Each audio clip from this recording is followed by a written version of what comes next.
Assalamualaikum warahmatullahi wabarakatuh. Nama saya Uswatun Hasanah. Pada kesempatan kali ini saya mengajar simulasi komunikasi digital kelas 10 semester ganjil. Adapun beberapa materi yang akan saya jelaskan adalah sebagai berikut.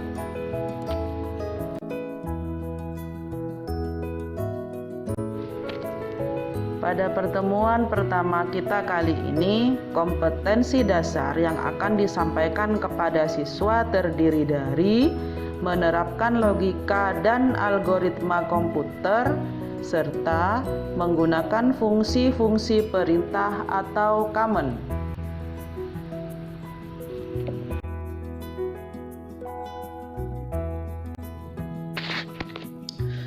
Adapun indikator pencapaian kompetensi nantinya diharapkan siswa dapat menjelaskan konsep logika, menyusun flowchart contoh algoritma sederhana dalam kehidupan sehari-hari, menggunakan perintah berdasarkan fungsi, dan membuat permainan menggunakan perangkat lunak animasi 3 dimensi, misalnya dengan mempergunakan ALICE atau program sejenis.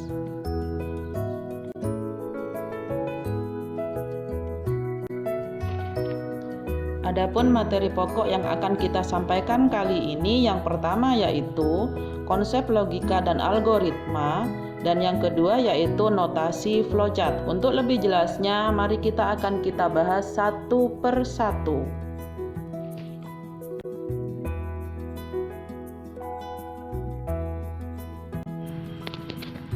Baik, selanjutnya kita akan bahas satu per satu.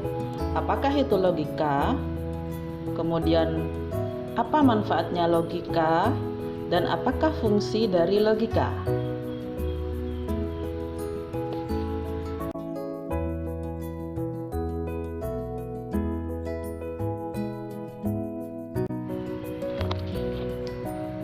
Selanjutnya, logika adalah hasil nalar yang diutarakan dalam bentuk kata dan dinyatakan dalam bentuk bahasa.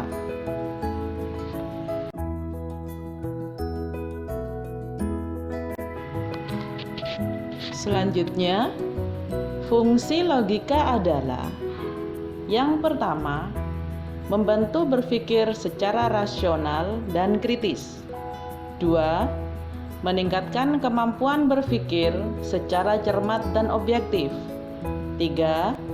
Meningkatkan cinta akan keberanian dan menghindari kekeliruan, kesesatan.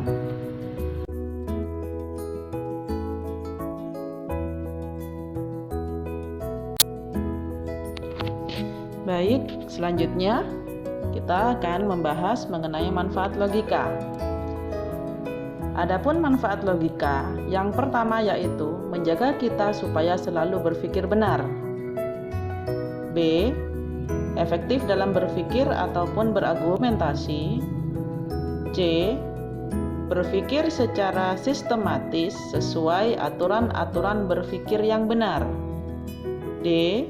Sebagai ilmu, alat dalam mempelajari ilmu apapun, termasuk filsafat.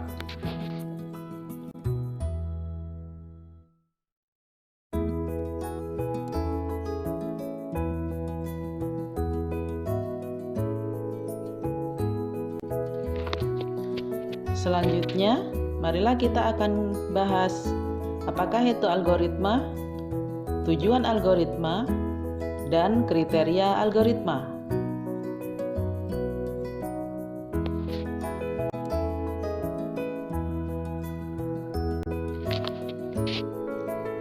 Algoritma adalah urutan atau langkah-langkah untuk menyelesaikan suatu masalah yang ditulis secara berurutan.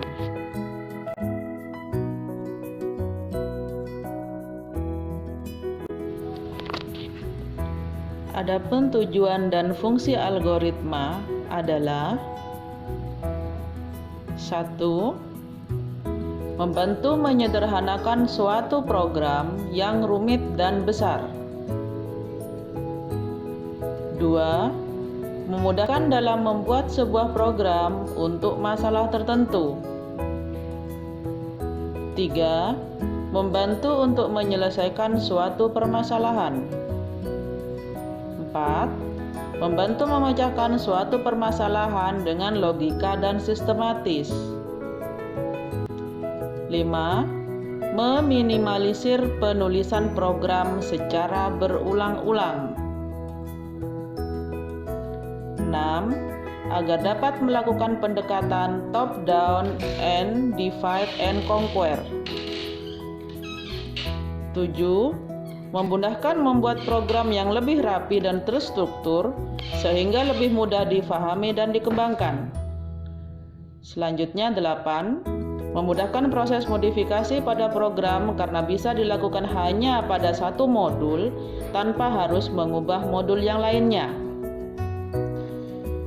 Tujuan selanjutnya adalah ketika terjadi kesalahan, algoritma dapat membantu menemukannya karena alur kerja yang jelas.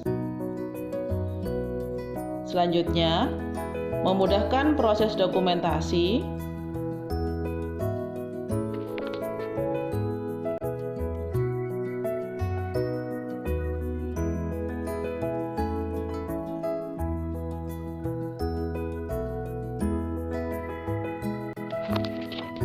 Adapun kriteria algoritma, yang pertama adalah input, 2 proses, 3 output. Untuk selanjutnya akan kita bahas satu persatu.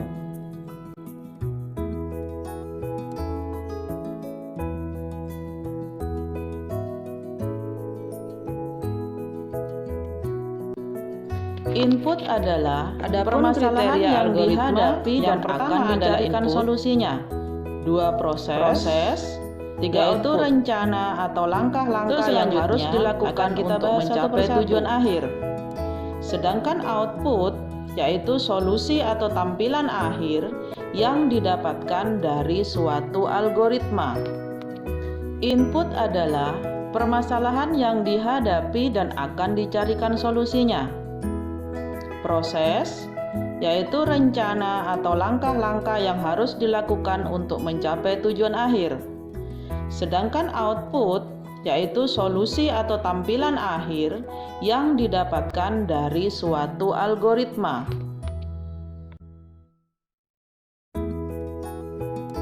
Baik, selanjutnya kita akan membahas mengenai bagan alir, definisi, fungsi, dan simbol.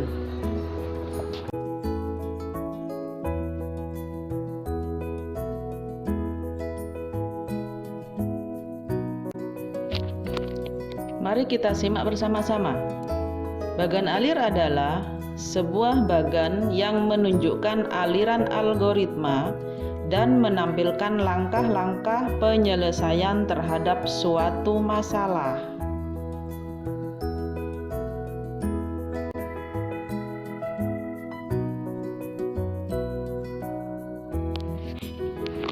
Selanjutnya, fungsi bagan alir terdiri dari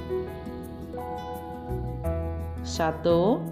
Dapat digunakan untuk mendokumentasikan proses menjadi lebih terorganisir dengan baik. 2. Runtutan langkah dari yang umum menuju ke khusus atau sebaliknya merupakan petunjuk pemecahan masalah yang digambarkan dengan bagan alir. 3. Menggambarkan garis besar program yang akan dibuat.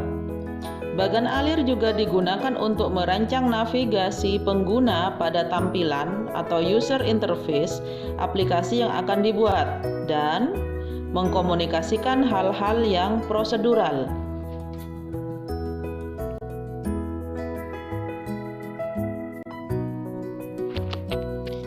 Selanjutnya kita akan membahas mengenai simbol bagan alir dan kegunaannya.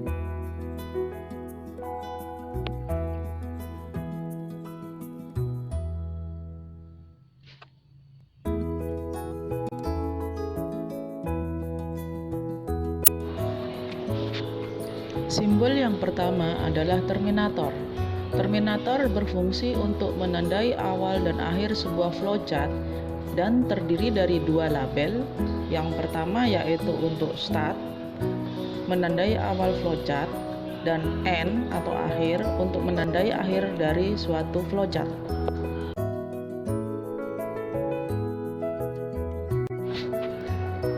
Simbol berikutnya yaitu proses.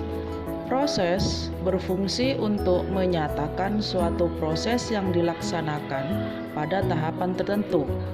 Kemudian yang kedua yaitu simbol decision. Simbol ini digunakan untuk pengambilan keputusan terhadap suatu kondisi. Terdapat dua keadaan yang harus dipenuhi yaitu yes, jika dalam pengambilan keputusan menghasilkan keadaan benar, atau no, jika pengambilan keputusan menghasilkan keadaan salah.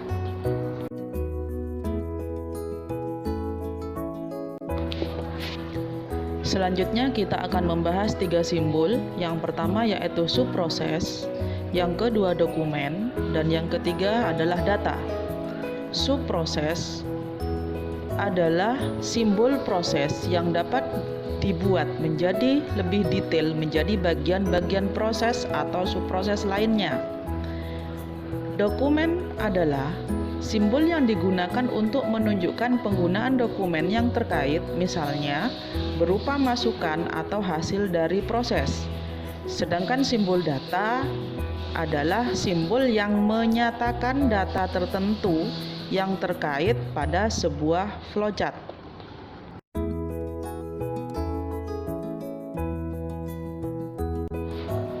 Simbol database atau pangkalan data adalah simbol yang menunjukkan pemakaian database pada sebuah flowchart. Selanjutnya, simbol display atau tampilan. Simbol ini berfungsi menyatakan peralatan output, misalnya layar TV. Kemudian, simbol kartu adalah simbol yang menyatakan kartu dapat digunakan untuk masukan dan keluaran.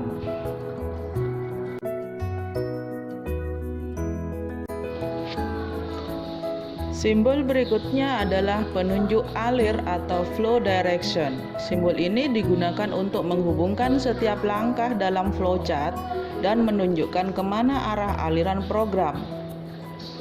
Kemudian, simbol masukan atau manual input. Simbol ini merepresentasikan masukan yang dapat dilihat secara manual. Simbol selanjutnya adalah operasi manual atau manual operation. Simbol ini merepresentasikan operasi yang dapat dilihat secara manual.